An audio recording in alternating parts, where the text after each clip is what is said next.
현대소설 5번째 작품 판문점이야.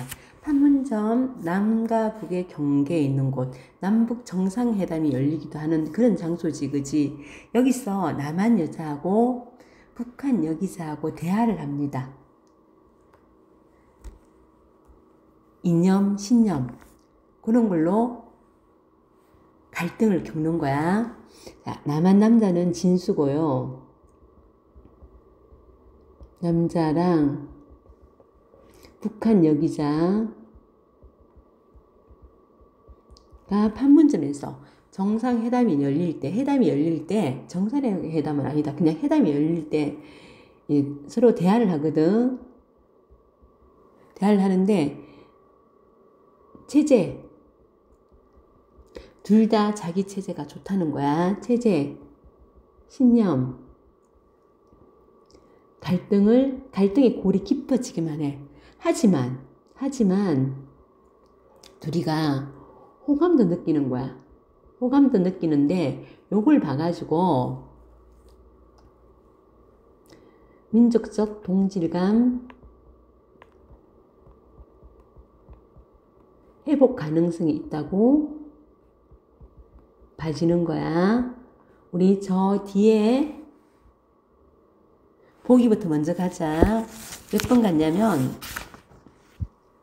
자, 3번 보기 갈게요.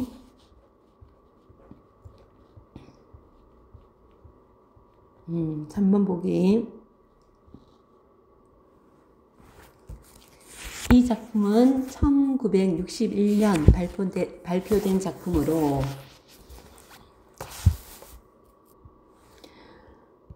그동안 경색되었던 남북관계를 완화하고 통일의 방향을 모색하던 시대 상황을 배경으로 하고 있습니다. 그래서 이제 회담을 하는 거야.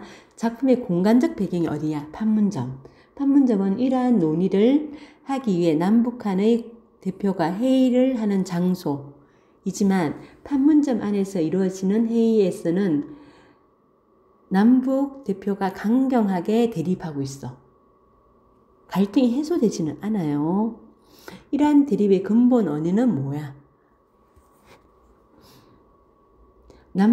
남과 북의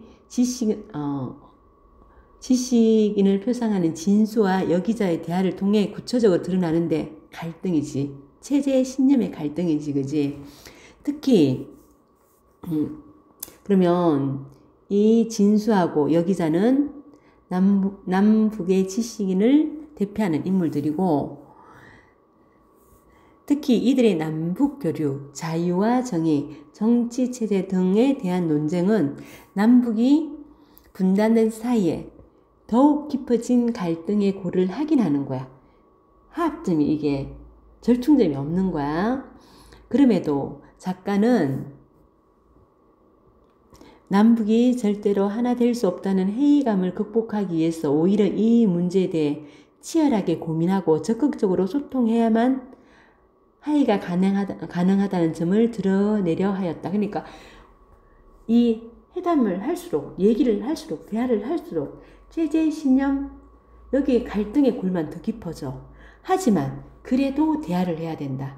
그래야지 화해가 가능하다는 걸 이 작가는 보여주려고 하는 거야. 앞으로 가가지고 이제 볼게요. 1960년대 초 판문점에서 남북의 강제 해결을 위한 회의가 이루어졌고, 다른 외국인 기자들과 함께 이 현장을 취하던 진수는 그곳에서 북한 여기자를 만나 대화한다. 장소는 판문점. 우리 인물도 나왔다, 그지? 판문점이고, 진수, 북한 여기자.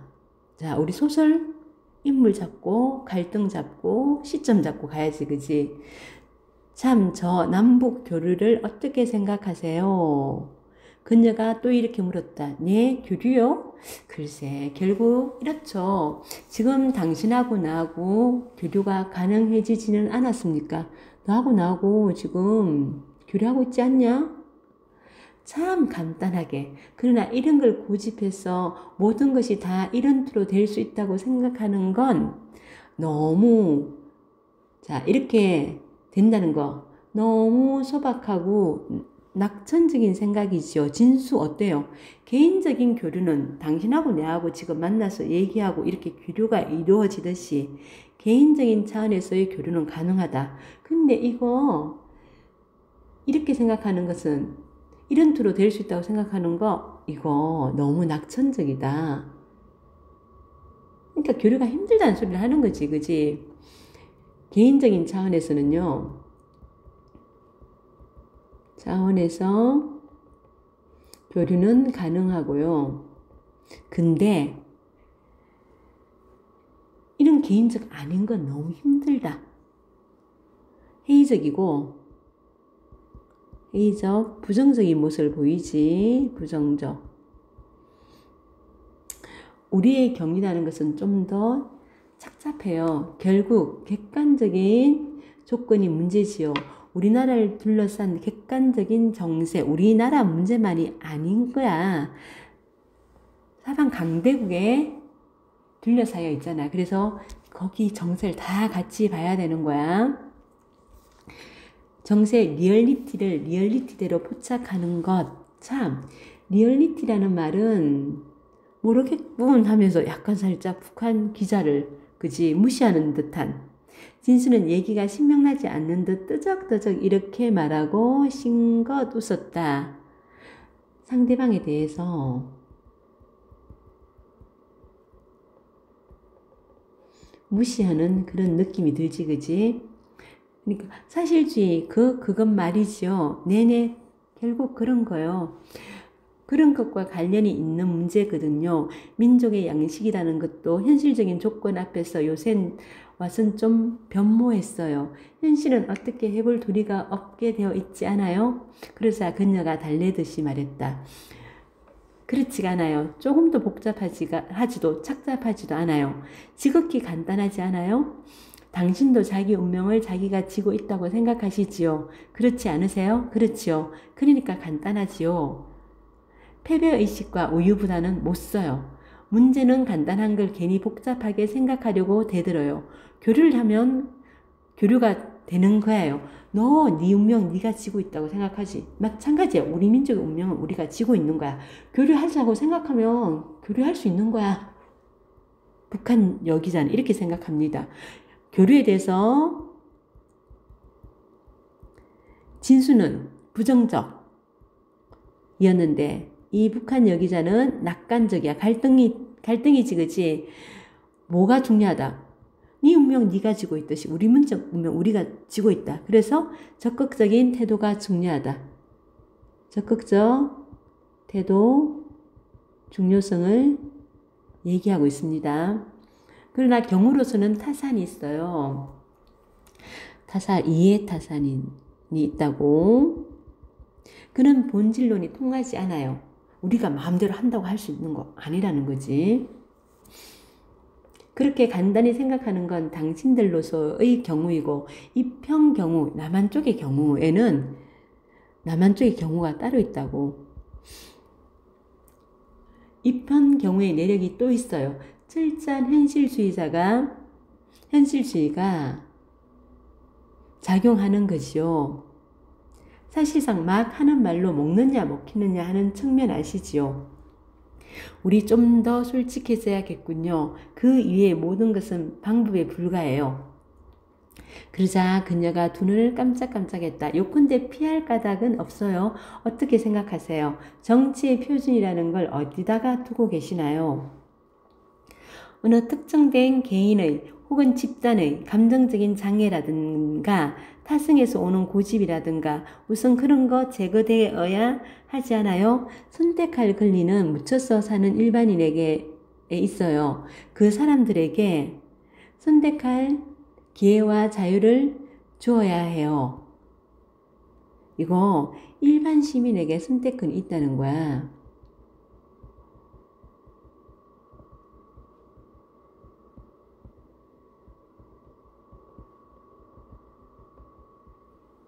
그녀는 얼굴이 붉어지면서 좀 강렬한 어조로 이렇게 말했다. 진수가 응했다.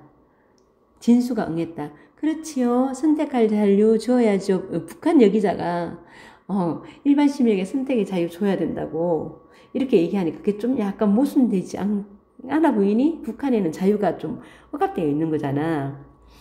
그러니까 선택할 자유 줘야죠. 아무렴요. 당신들은 줍니까? 북한에서 선택할 자유 줬냐고 이렇게 묻는 거지. 당신들 세계에서 자유라는 건 어떤 양상을 지니는가요? 자유조차 강제당하는 건 아니요? 니네들 자유조차 강제당하는 거 아니냐? 자유 준다고 하지만 그거조차 강제당하는 거 아니냐? 상대방 체제에 대해서 비판하는 거지. 상대방 체제에 대해 비판을 하고요. 설사 그것이 당신들이 얘기하는 진보적 민주주의가 표방하는 선택된 매 사람의 일정한 양식으로서의 옳은 강제라고 가정하더라도 말이지요. 팍팍하고 재어오고 어때요? 거기서 견딜만해요? 솔직히 말하세요. 진수는 조금 신랄한 데를 찌는 듯하여 비죽이 웃었다. 자, 약간 좀 체제를 비판하면서 당신들 자유요? 당신들의 자유가 있나요? 이러면서 비꼬는 듯한 느낌이 들지, 그지? 자, 그래서 약간 조금 신랄한데를 찌는 것 같아서 미안한 마음이 드는 거야. 약간의 미안한 마음이 들어가지고 비죽이 웃는 거야. 약간의 미안한 마음이 들어서 지금 비죽이 웃고 있어요. 그러자 그녀는 발끈했다. 신념이 문제지요. 자유는 허풍선과 같은 허황된 것일 수가 없어요. 자유의 진가는 일정한 도덕의식과 결부가 되어서 비로소 발휘되는 거지요. 자유 이전에 정의가 있어요. 그렇지 않으면 자유는 이용만 당해요. 삐쩍은 개살구지요. 우리의 모랄의 기본이 뭔지 아세요? 모랄, 도덕, 신념 이런 거야. 도덕, 신념 이런 거고요. 우리 전체가 나갈 바 방향이에요. 개인은 거기 한데 엉겨 있고요. 그리고 이 속에서 자유예요. 그러니까 니네들 우리가 자유 없는 것처럼 보이지? 아니야. 우리는 전체 신념, 도덕 안에서 자유가 있어.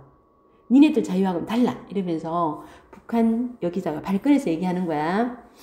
결국 신념이 문제지요. 당신의 생각은 나태 그것이야요. 니네들 자유는요. 북한 여기자가 나만의 자유는 타락되고 싶다는 말밖에 놀고 싶다는 말밖에 아니에요. 니네는 자유가 타락이고 놀고 싶은 거지. 근데 우리는 신념 안에서 도덕 안에서의 자유라. 우리가 훨씬 더 낫다는 거지. 자유에 대한 옳은 인식도 없고 일정한 신념도 없고 있는 것은 임시 그날의 자기와 희뿌연 자기밖에 없어요. 비트적거리고 주저앉고 싶은 자기. 그럼 자기를 팽개치고 무엇이 남아요? 그러니까 니네는 자유라는 게 그날 자기에게 주어진 자기밖에 모르는 그런 자유야. 그러니까 진수가 자기 빼고 뭐가 남냐고. 놀고 싶고 나쁜 짓 하고 싶은 자유란 최고급이지요. 사람은 원래 그렇게 생겨 먹었어요. 그것을 크나큰 간용으로서 받아들일 수 있는 사회가 있어요. 부피와 융통이 있는 그런 것이 정당히 용서가 되면서 전체로 균형이 잡혀있는 참 어느 것이 허풍선이냐 따질까요?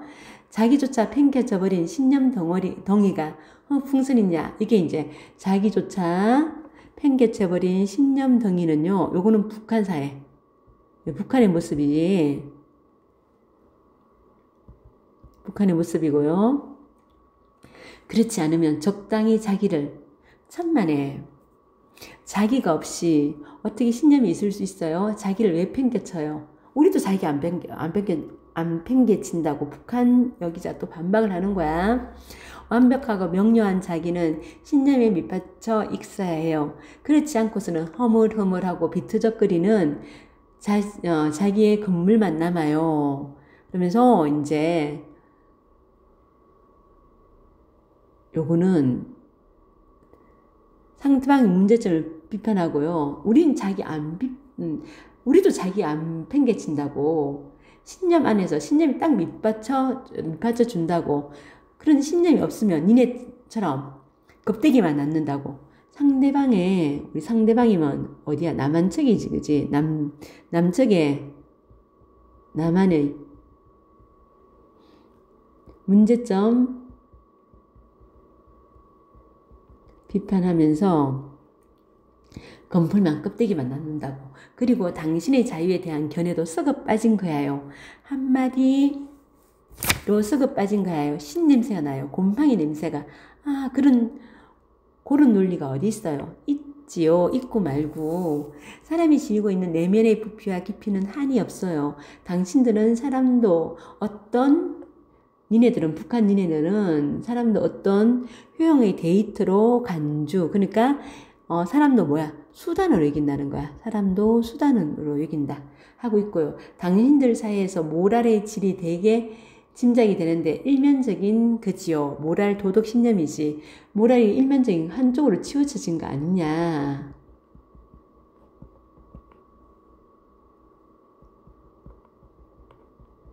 뜻이 아니냐. 이렇게 비판합니다. 아니에요. 다만 지금 우리의 현실이 다급해 있다 뿐이지요. 원인은 그것뿐이에요. 참, 토스트옙스키나 섹스피어를 아시오? 어떻게 생각하시오? 알아요. 토스트옙스키는 약간 자기를 희화하여 놓고 필요 이상으로 비장한 몸짓을 하는, 자, 얘는 어떻게요? 소시민의 사변 철학이고, 긍정적으로 생각하니, 부정적으로 생각하니, 부정적 평가를 하는 거지. 섹스피어는 서민 사회가 삭트기 시작하는 사회 여러모를 부피 있게 부각시켰어요. 그러면서 얘는 섹스피어는 긍정적인 평가를 하지, 그지? 무서운 추상이군. 자, 예, 지나치게 일반화했군. 이런 뜻이야. 진수가 이렇게 말했다. 아니에요. 본질이 그래요. 세부에 구애되지 말고 큰 윤곽으로 표착해야 해요. 마침 좀 전에 그 외국인 여기자가 옆으로 지나가고 있었다 하면서 오 원더풀 희죽 웃으면서 이런 표정을 했다. 둘이 있잖아. 희죽 웃으면서 여기 지금 희죽 웃으면서 굉장히 긍정적인 반응을 보이는 거야. 어떤 거야? 둘이는 지금 어떻게 해요? 체제의 신념 이런 걸 갖고 서로 얘기하면서 갈등의 골이 깊어져 가는데 외국 여기자가 보기에는 그냥 둘이가 있잖아. 꽁냥꽁냥 하는 것처럼 보이는 거야. 그러니까 오 원더풀 이러면서 지나가는 거야. 그러니까 이 여기자는요. 역사적 현장이 아니야. 역사적 현장이 아닌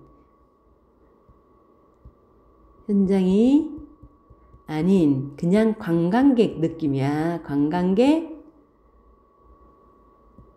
느낌의 장소로 이 판문점을 바라보는 거야. 그러면서 이런 표정을 했다. 그리하여 잠시 얘기가 끊겼다. 좀 뜸하다 했더니 좀 전에 요란스럽게 짓거리던 안경잡이와 그 누님. 안경잡이는 남한 기자고요. 그 누님은요. 북한의 기자야.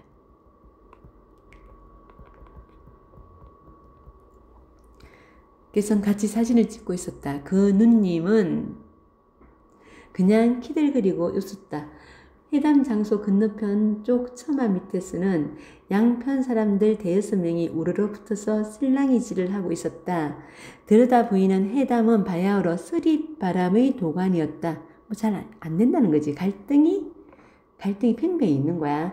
납치한 어부들을 당장 송환하라는 것이었다. 기본 내용을 알아서 그런지 자상한 내용은 들리지 않고 그저 스피커 소리가 귀에 윙윙하기만 했다. 저 편은 울부짖고 이 편은 전혀 무관심한 표정이고 이 편이 울부짖으면 저 편은 섬세한 야유조가 지나가고 갈등이 해결 안 되고요.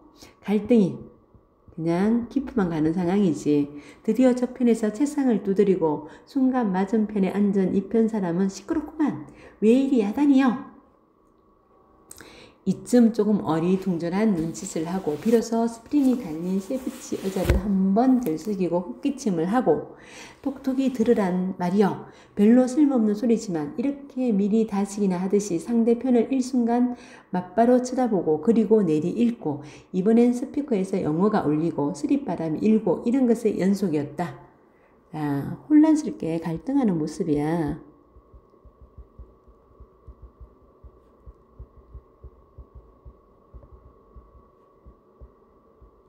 모습이고요.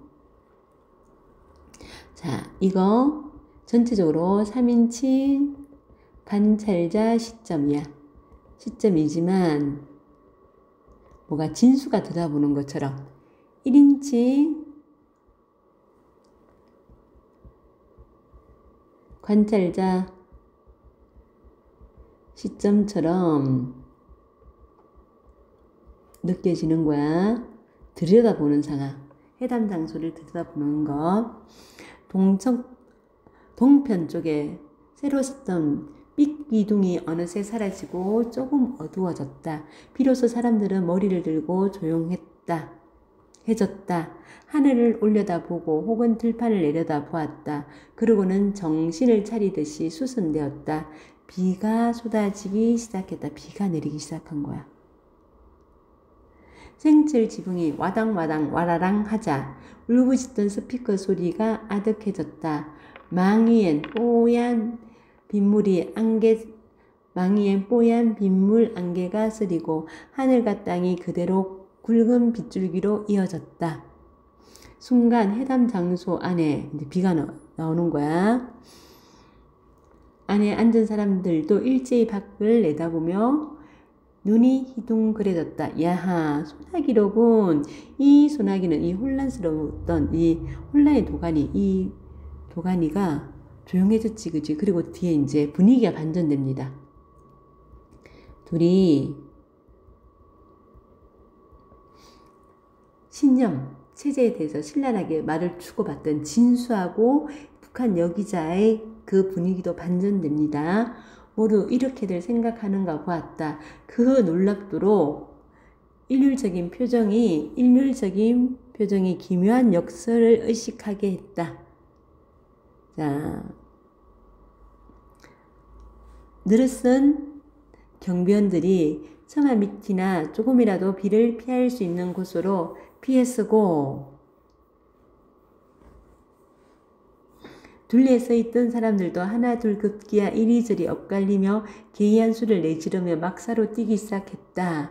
그 필사적인 분위기가 전염이 되어 모두 와르르 헤쳐졌다. 순간 진수는 덥석 그녀의 손을 잡았다.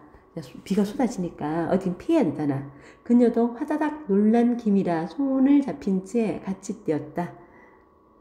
앞에 지프차가 가로섰다. 진수는 그 문을 열고 그녀를 올려 앉혔다.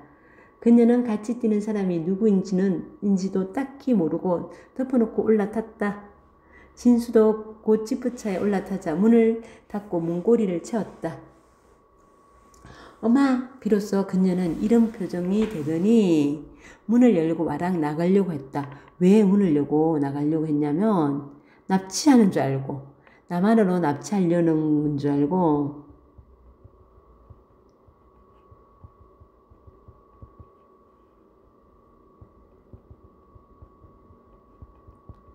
오해한 거야. 그녀의 손을 다시 잡았다. 그녀는 온 상판이 무섭게 찌그러지며 사무친 액을 조로 받아보았다. 안심해, 그 편차니까. 니네 편차야, 북한 차야. 진수가 이렇게 말했다. 그녀는 무슨 암시를 받은 것처럼 활짝 피어나듯 웃었다. 북한 쪽 차라니까 이제 안도감이 드는 거야. 그래서 웃는 거야. 그러나 사실은 거짓말이었다. 아직 어느 쪽 차인지 알지 못했다. 자, 판문점의 내용이었습니다. 수고하셨습니다.